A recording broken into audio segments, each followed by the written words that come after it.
कोटि कोटि नमन। श्री योग वशिष्ठ के उपशम प्रकरण में हमारा कल चल रहा था कि वशिष्ठ जी ने कल जीवन मुक्त और विधेय मुक्त महापुरुषों के बारे में बताया था। जीवन मुक्त तो इस शरीर में जीते जी उन्होंने अपने आत्म स्थिति कहाँ कर ली, अपने स्वरूप में। पर जब तक इस शरीर की प्रारब्ध है वो इस शरीर के अंदर ही जीवन मुक्त की तरह विचर रहे हैं। और वही महापुरुष जब शरीर की प्रारब्ध खत्म होती है तो 5 भूत उनके 5 तत्वों में मिल जाते हैं, तो वही विधेय मुक्त हो जाते हैं।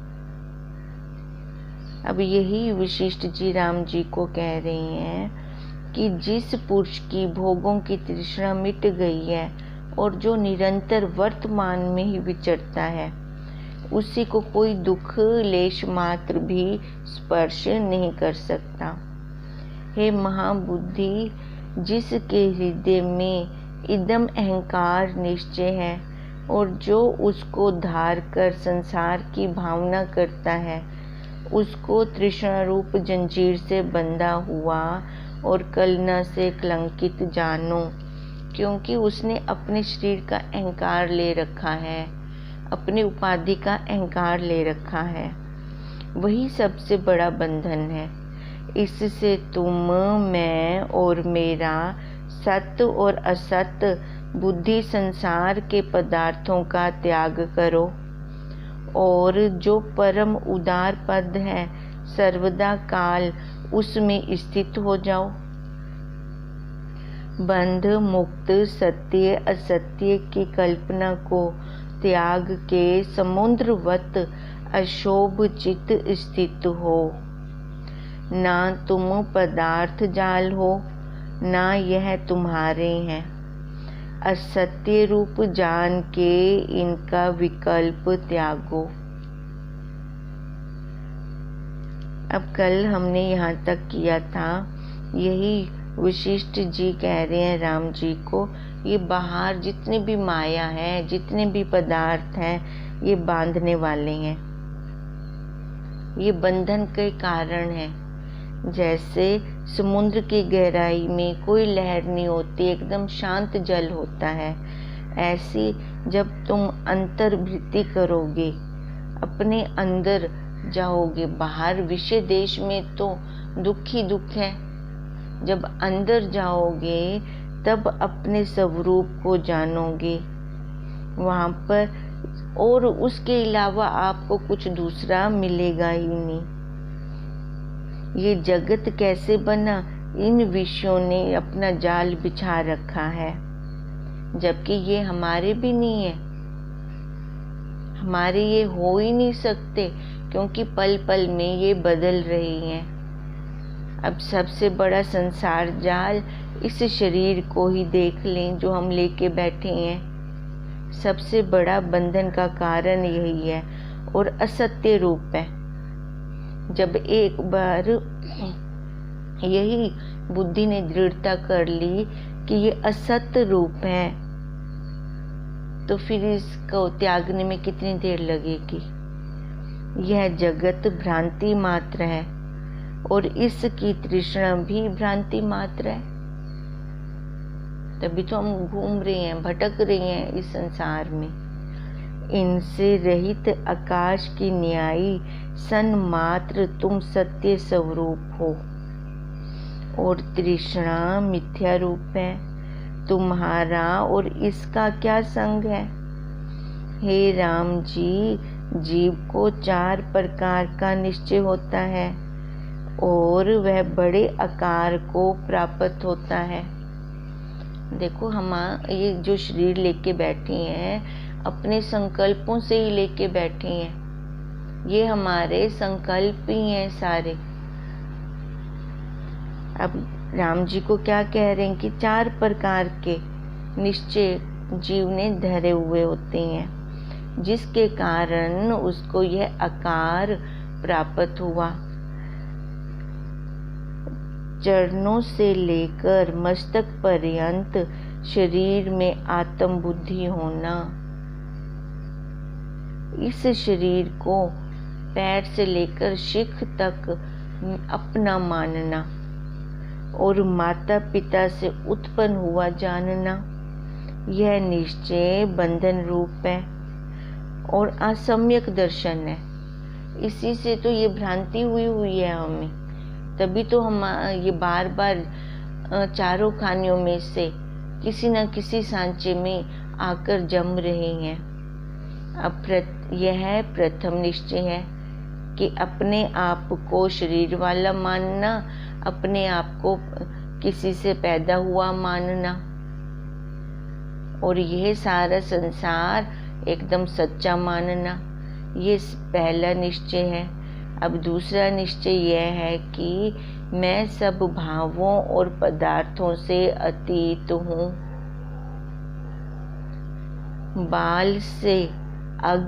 बाल के अग्र से भी सूक्ष्म हूँ और साक्षी भूत सूक्ष्म से अति सूक्ष्म हूँ। अब देखो दूसरा निश्चय क्या है।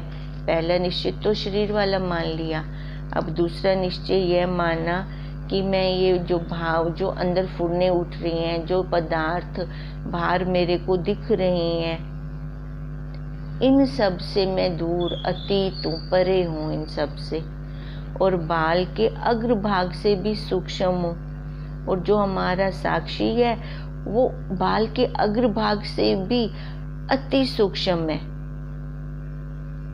यह निश्चय शांति रूप मोक्ष को उपजाता है।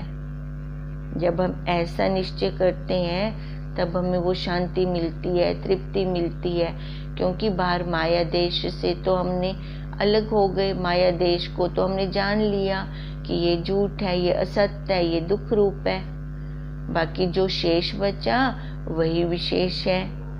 और तीसरा निश्चय क्या हुआ, जो कुछ जगत जाल है वह सब पदार्थों में मैं ही हूँ, और आत्मा रूप मैं अविनाशी हूँ। ये विधि पक्ष से ले लिया।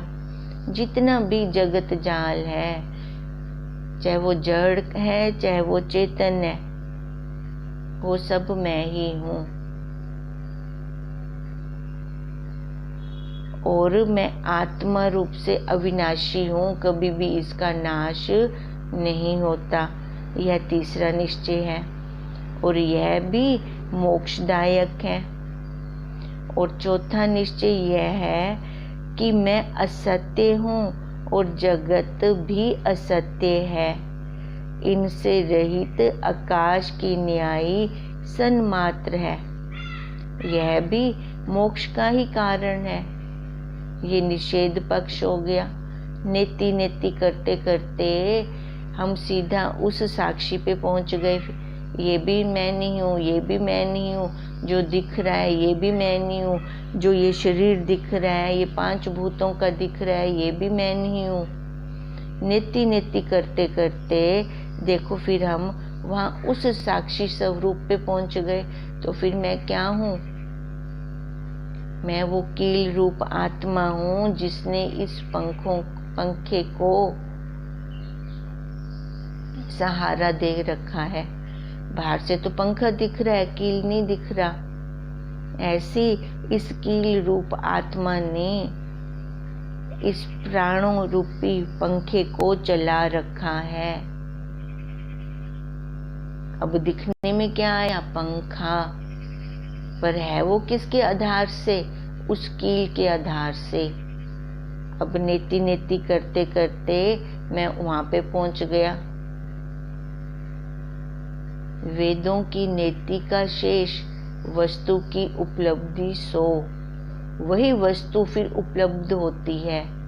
वेद भी कह रहे हैं मैं इतना नहीं हूँ, मैं इतना नहीं हूँ जितना देख रहे हो।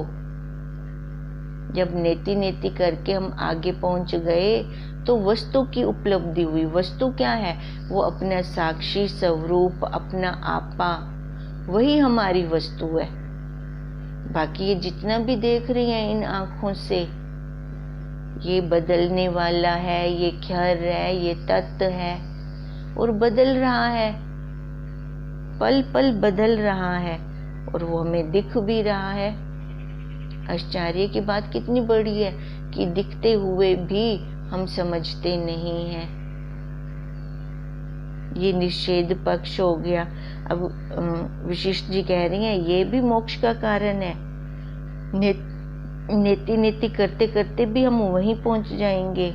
हे राम जी, ये 4 प्रकार के निश्चय जो मैंने तुमसे कहे हैं, उनमें से प्रथम निश्चय बंधन का कारण है।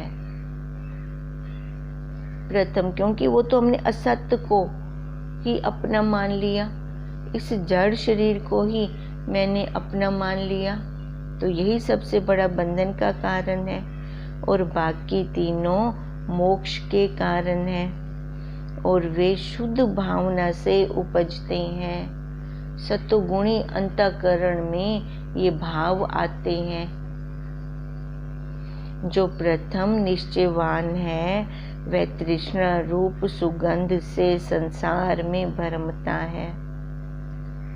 अब जो पहला निश्चय था कि ये शरीर मैं हूँ, ये बड़ा आकार, और जो इससे सिर से लेकर पैर तक जो भी ये शरीर दिखा, ये आत्म बुद्धि के साथ दिखा, यही सबसे बड़ा बंधन का कारण है। तो ये कैसे है? देखो, माया पहले सुख फेंकती है, उसके बाद फिर दुख को ले आती है, और ये जीव पहले सुख को देखकर, सुख के भोग को भोगने की इच्छा करके उसमें फंसता है। माया भी तो चालाक है, उसको भी तो अपने ग्राहक फंसाने आते हैं। पहले विषयों का भोग हमारे आगे रख देती है, उसका पसारा कर देती है, फिर उसके बाद दुख तो आने ही आने हैं। अरे भाई, ये तो जोड़ी है सुख दुख की। अगर माया पहले दुख रख देती तो कौन फंसता वहां पर? अगर पहले कांटे होते तो फूल ना होता, तो कौन फूल को तोड़ने जाता? तो यही माया कर रही है। इसलिए वशिष्ठ जी कह रही हैं जो प्रथम निश्चयवान है वहाँ तृष्णा रूप सुगंध से संसार में भरम रहे हैं। यही इच्छाओं की, वासनाओं की सुगंध ही तो हमें भरमा रही है। अब जैसे सीता जी, अब कैसे सोने के हिरण ने, कैसे माया ने जाल फैलाया कि सोने का हिरण बन के उनके सामने गया। पहले राम जी को भेज दिया उस हिरण को पकड़ने के लिए, फिर उसके बाद लक्ष्मण जी को भी भेज दिया, फिर लक्ष्मण रेखा को खुद पार किया। तो देखो कैसे दुख भोगा।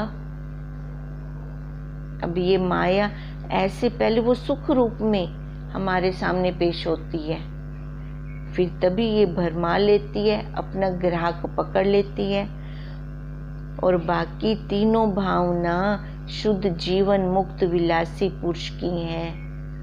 अब जीवन मुक्त विलासी पुरुष कहा, देखो जीवन मुक्त भी विलासी पुरुष भी,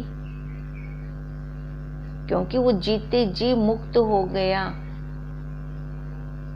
अब उसको विलासी पुरुष इसलिए कहा कि उसको ये विषयों के जो भोग के विषय हैं उसमें वो रत नहीं है, वो अपने आत्म सुख की तृप्ति में मस्त है। वाह वाह मौज फकीरां दी, फिर उनको कोई टेंशन नहीं है,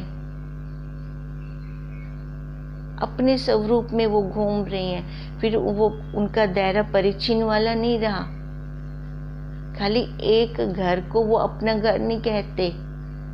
जिस देश में जिस काल में चले जाते हैं वहां सब उनका अपना ही अपना होता है। वो लिमिट से अनलिमिट हो गए। हम संसारी जीवों की तो लिमिट होती है, इतना मेरा है, इतना मेरा है, पर महापुरुषों की तो कोई लिमिट नहीं होती। वो खजाना भी देते हैं तो अनलिमिटेड देते हैं। जिसको यह निश्चय है कि सर्व जगत में आत्म स्वरूप हूँ, उसको तृष्णा और राग द्वेष फिर नहीं दुख देते। कोई दूसरा हो तो द्वेष हो, जब सब मैं ही मैं हूँ तो द्वेष भी किससे करना। अर्धय ऊर्ध्व मध्य में आत्मा ही व्यापा है। उनकी दृढ़ता कहाँ होती है? उत्पत्ति हो, स्थिति हो, लय हो, सब वही आत्म स्वरूप है। उनकी जड़ रूप शरीर पे या जड़ रूप पदार्थों पे या भोगों के विषयों में तो वहां पे उनकी दृष्टि ही नहीं होती। और सब मैं ही हूँ, मुझसे कुछ भिन्न नहीं है। उनकी मौज है तो उस विषय को वो अंगीकार करें। अब विषय भी उनके हाथ में जाकर अपने आप को सौभाग्यशाली समझते हैं। पर वो कब समझते हैं? जब कोई विरला वहां से निकलता है, इन विषय वासनाओं को जब वो छोड़ता है।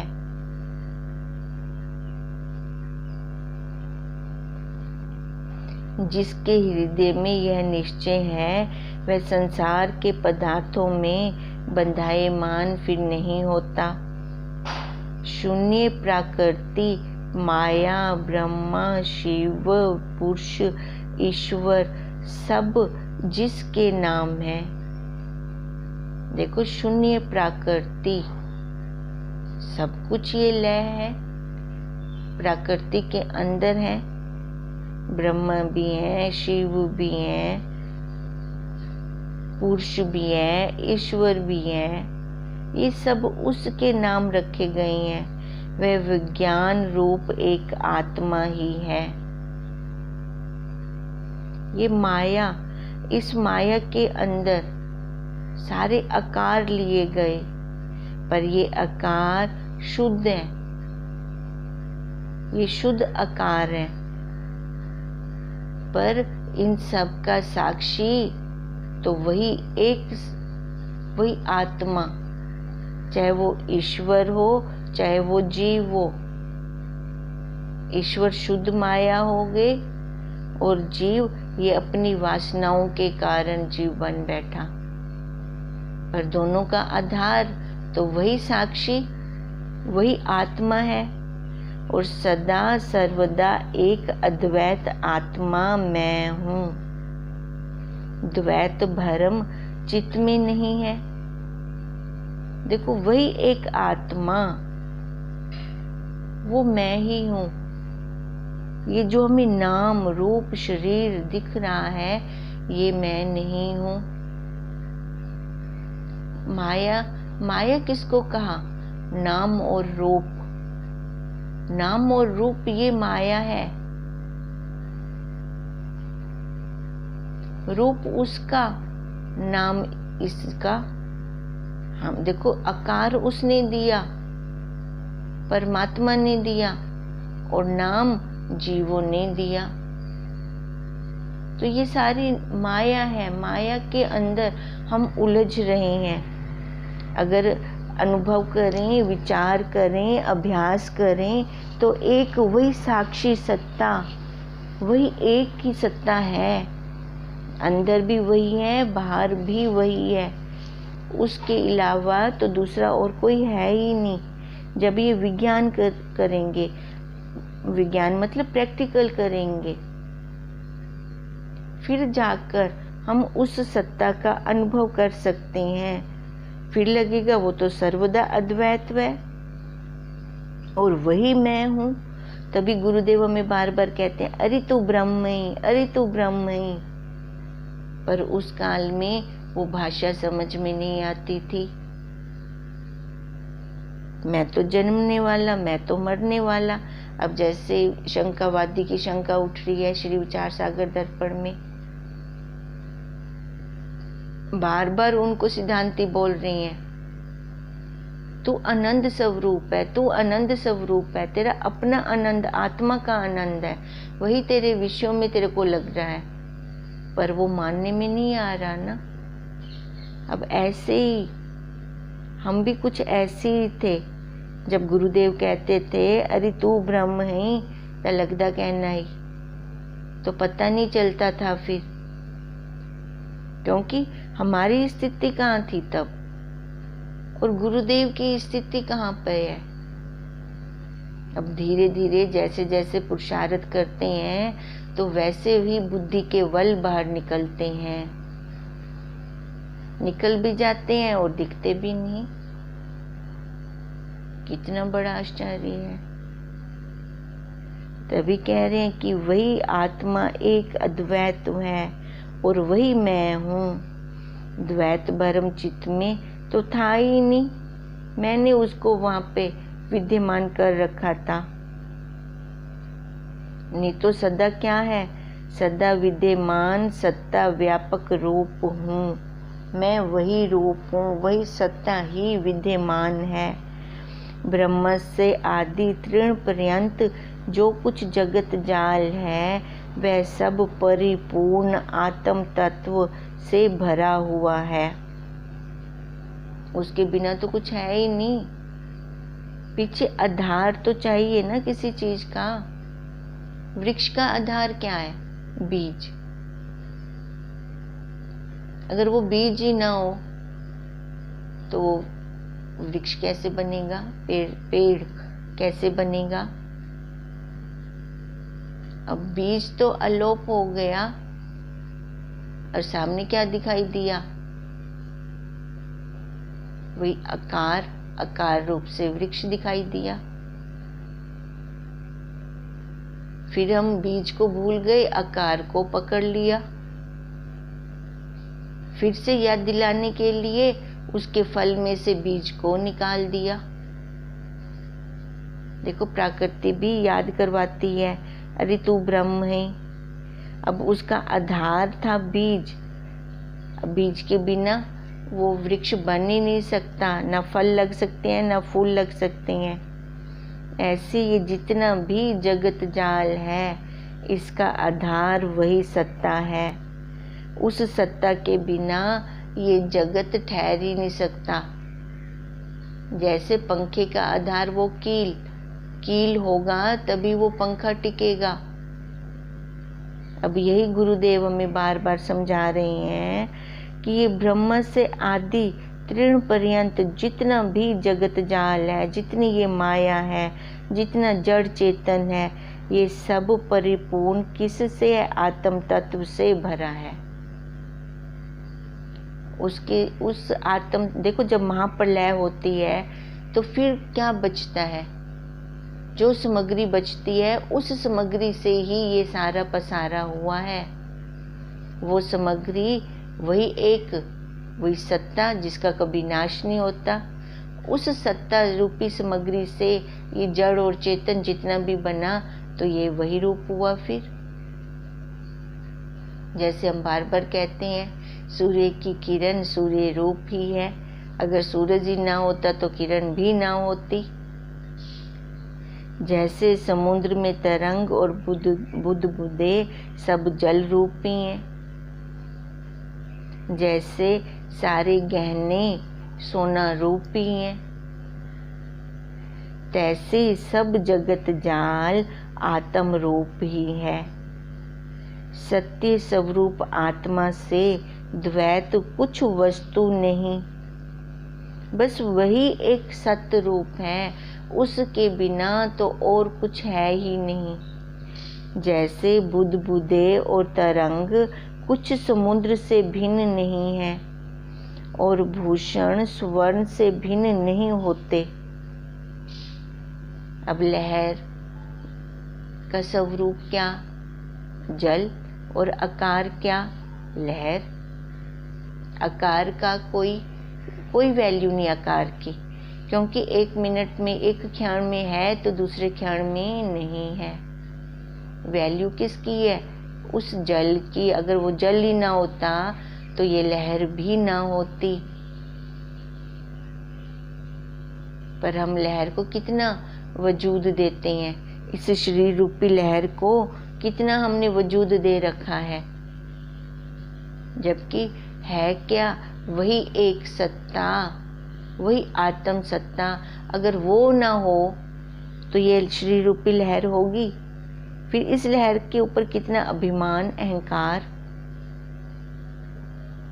जबकि उससे अलग तो कुछ है ही नहीं। तैसे ही आत्म सत्ता से कोई पदार्थ भिन्न नहीं है। द्वैत और अद्वैत जो जगत रचना में भेद है, वह परमात्मा पुरुष की संपूर्ण शक्ति है। ये क्या है? फूरना है। ये फूरने के कारण ये हमने, ये तेरा, ये मेरा, ये हमने मान रखा है। उसके अलावा और कुछ भी नहीं है। और वही द्वैत और अद्वैत वो होकर फिर भास रही है।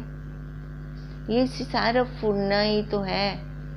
मन के फूरनों के कारण ही हमें ये सारा द्वैत रूप से भास रहा है। देखो, उस अद्वैत का अनुभव भी हम इस द्वैत में आकर ही कर सकते हैं। कितना बड़ा आश्चर्य है। उस अद्वैत का अनुभव कैसे करें?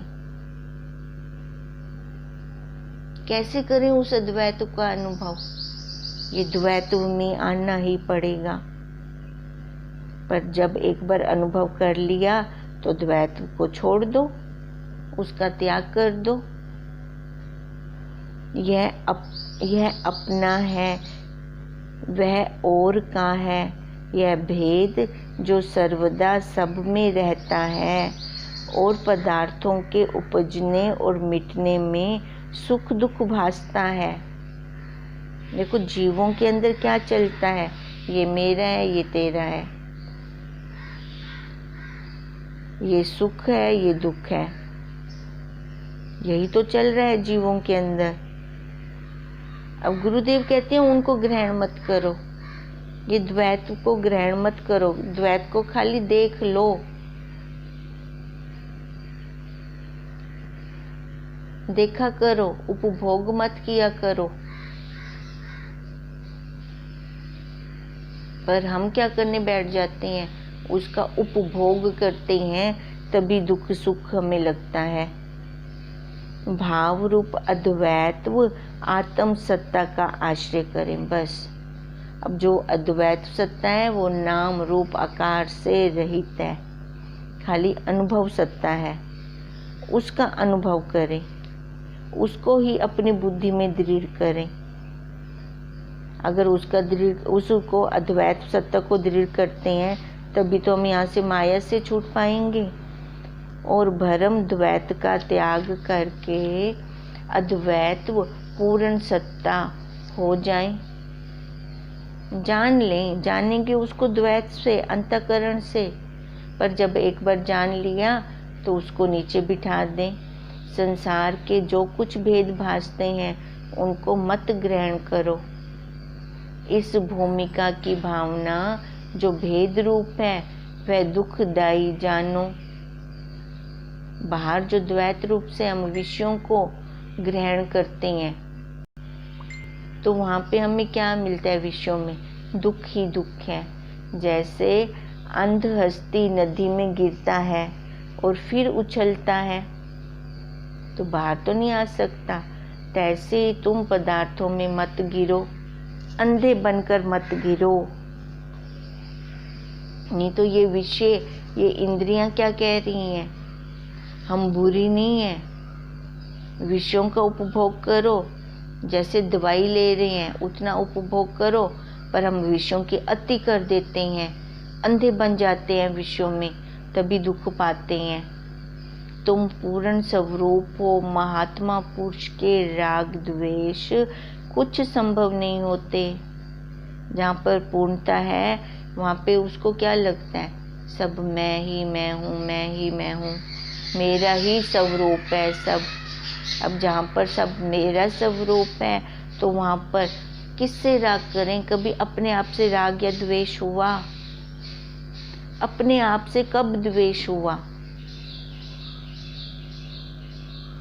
तो यही कह रहे हैं, जो महात्मा पुरुष हैं वो उस सत्ता में रहते हैं, वहाँ पर राग द्वेष का होना संभव ही नहीं है। सर्वगत आत्मा एक अद्वैत व निरंतर उदय रूप और सर्वव्यापक है। जहाँ पे भी देखो वही की वही है, एक सत्ता। बाकी तो सब बदल रहा है, बदल रहा है, बदल रहा है। कभी बैठें, विचार करें, देखें, तब वो दिखेगी। हम खुद ही भाग रहे हैं, भागते भागते हम बैठे हुए को कैसे देख सकते हैं? सुबह से भागना शुरू करते हैं, अपनी दिनचर्या को देखें। कभी विश्राम किया, प्रकृति भी हमारा सहयोग कर रही है, अरे भाई बैठ, अब बैठ, अपने आप में बैठ। प्रकृति भी अब हमें शरीर देख लिया ना जब, कि ये तो बाहर भागता ही जा रहा है, माया में उलझता ही जा रहा है। अब प्रकृति ने भी रोक लगा दी, अरे तू बैठ जा। अब कैसे जबरदस्ती इस शरीर को अंदर बिठाया जा रहा है। अब कुछ इशारा उसका भी तो हम समझ लें। वही आत्मा सर्वव्यापक है, एक और अद्वैत से रहित भी है। वहाँ पे हम एक और द्वैत वो कह ही नहीं सकते। द्वैत भी किसकी अपेक्षा से कह रही हैं? अद्वैत की अपेक्षा से, एक भी दो की अपेक्षा से बोला जा रहा है। तो उसको फिर शब्दों में लाएं कैसे? खाली उस तक पहुंचने का ये हमारा प्रयास चल रहा है, नहीं तो सर्व रूप भी वही है। ना द्वैत है, ना अद्वैत है, ना एक है, ना दो है, बस एक वही एक। देखो फिर आ गया शब्द वाणी में, खाली उसका ही है, उसको अभ्यास कर रहे हैं, प्रयास कर रहे हैं शब्दों में लाने का। और निष्किंचन रूप भी वही है, ना मैं हूँ ना ये जगत है, सब अविद्या रूप है। ऐसे चिंतन करो और सबका त्याग करो। अब त्याग किसका करना है? ये मन जो हमें विषयों की तरफ लेके जाता है, मन का त्याग। देखो, मन का त्याग करना मतलब उसको मोड़ना, क्योंकि इसी मन के सहारे से तो मैंने अपने स्वरूप का मनन करना है, चिंतन करना है। मन को मारना नहीं है, मन को मोड़ना है। मार देंगे तो चिंतन कौन करेगा? तभी गुरुदेव बार बार कहते हैं कि मन के दो रूप हैं, एक शुद्ध और एक अशुद्ध। अशुद्ध को छोड़ते जाओ, शुद्ध को पकड़ते जाओ, और शुद्ध हमें वही अपने रास्ते पे ले जाता है, अपनी मंजिल तक पहुंचाता है। अथवा ऐसे विचारो कि ज्ञान स्वरूप सत्य असत्य सब मैं ही हूँ। ये विचार भी तो हम मन से ही करेंगे। तुम्हारा स्वरूप सर्व का प्रकाशक, अजर अमर, निर्विकार, निष्क्रिय, निराकार और परम अमृत रूप है। देखो, उसमें कोई बदलाहट नहीं है, जो तीनों कालों में एक रस है। तभी हम उदाहरण लेते हैं बार बार, बचपन कहाँ गया, जवानी कहाँ गई, आकार बदल गया, पर जो जनवा रहा है वो तो एक रस है, वो तो वहीं का वहीं स्थित है। और निष्कलंक जीव शक्ति का जीवन रूप और सर्व कलना से रहित कारण का कारण है। निरंतर उद्वेग रहित ईश्वर विस्तृत रूप है और अनुभव स्वरूप सबका बीज है। सबका अपना आप आत्म पद उचित स्वरूप ब्रह्म मैं और मेरा भाव से रहित है। ब्रह्म के अंदर मैं मेरा है ही नहीं, दूसरा है ही नहीं। दूसरा भी खाली हम बोलने के लिए कह रहे हैं, दूसरा भी एक के अपेक्षा से है। इससे अहम और इदम कलना को त्याग करके अपने हृदय में यह निश्चय धारो और यथा प्राप्त क्रिया करो। तुम तो अहंकार से रहित शांत रूप हो। हम अपने आप को खोजें, इन पुर्जों को, 42 पुर्जों की फैक्ट्री को खोल कर देखें, तभी हमें पता चलेगा कि हमारे अंदर सामग्री क्या है। इति श्री योग विशिष्ट उपशम प्रकरणे तृष्णा उपदेशो नाम 17वां सर्गा समाप्त। आज हमने ये 17वां सर्गा समाप्त किया और इसमें हमें गुरुदेव ने ये बताया कि बाहर जितनी भी जगत दिख रहा है ये सारी लीला मात्र है और कुछ भी नहीं है। तुम अपने साक्षी स्वरूप को जानो, उसी में स्थित हो वो, और वही सब कुछ है। हरि ओम तत्सत, हरि ओम तत्सत, हरि ओम तत्सत।